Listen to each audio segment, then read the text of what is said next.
వ్యక్తిని, వైసీపీలో ఉన్న నాయకుడిని టార్గెట్ చేయడం. ఇప్పుడు బేసిక్‌గా దాంట్లో విజయసాయి రెడ్డి దగ్గరికెళ్ళింది కాబట్టి విజయసాయి రెడ్డి అదే. అన్నాడు. ఆయన ఇంకెవరి పేరు ఎందుకు చెప్పాలి అంటే ఏదో విల్లా కొనుక్కోవడానికి కూడా డబ్బులు ఇచ్చారు. అప్పుడు అదే ఈయన అనేది. కొనమన్నాడు. ఇవన్నీ విజయసాయి అప్పుడు రెడ్డి మరి ఎందుకు ఈయన ఇవ్వాలి ఎట్లా డబ్బులు? చూసుకున్నాడు? అదే కదా. అప్పుడు ఎట్లా వదిలేసాడు ఈయన? ఉమ్, అది ఉమ్. కూడా లెక్క కదా. కానీ ఇది వైసీపీ ప్రతిష్టను కూడా దెబ్బతీసే ప్రయత్నం. వైసీపీ కూడా దీని మీద రెస్పాండ్ అవ్వాలా.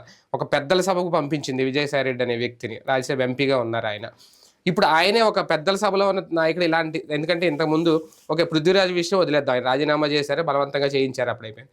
తర్వాత ఒక అమ్మటి రాంబాబు మీద, అవన్ శ్రీనివాస్ మీదో, లేదంటే ఆ ఎంపీ మాధవ్ విషయంలోనో వీళ్ళ మీద చర్యలు తీసుకోలేదు, సైలెంట్గా ఉంది అనేది వేరే రకంగా. తర్వాత వాళ్ళకి సీట్ ఇవ్వకపోయినా, పదవుల్ని తప్పించినా అది లెక్కలోకి రాలేదు. విజయసాయి రెడ్డి విషయంలో మరి ఏం చేయాలి? ఈ కేసుల్లో కాన్సెప్ట్ గుర్తుపెట్టుకోవాలి. మహిళ నన్ను వేధిస్తున్నాడని కంప్లైంట్ పెడితే పార్టీలు చర్యలు తీసుకోవాలి. ఉమ్, మహిళ వేధింపబడుతోంది ఇక్కడ. అవును విక్టిమ్ అమ్మాయి, అవును బాధ్యత. అబ్బాయి గారు. ఉమ్, అప్పుడు ఏం చర్య తీసుకుంటారు? ఉమ్.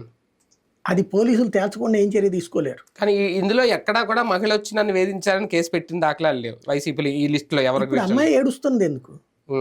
అమ్మాయి ఏంటంటే తన మీద అనవసరం, తన బాధితురాలు మరి కాబట్టి అదే కదా. తన మీద ఒక అభియోగం మోపారు. అప్పుడు విక్టిమ్ ఎవరు? ఉమ్. కానీ మోపింది ఎవరు? భర్తే కదా. అదే భర్త మాట్లాడచ్చు అట్లా బయటకు వచ్చి, ఉమ్. నీకు వ్యక్తిగతంగా నీ భార్యతో తేడా ఉంది,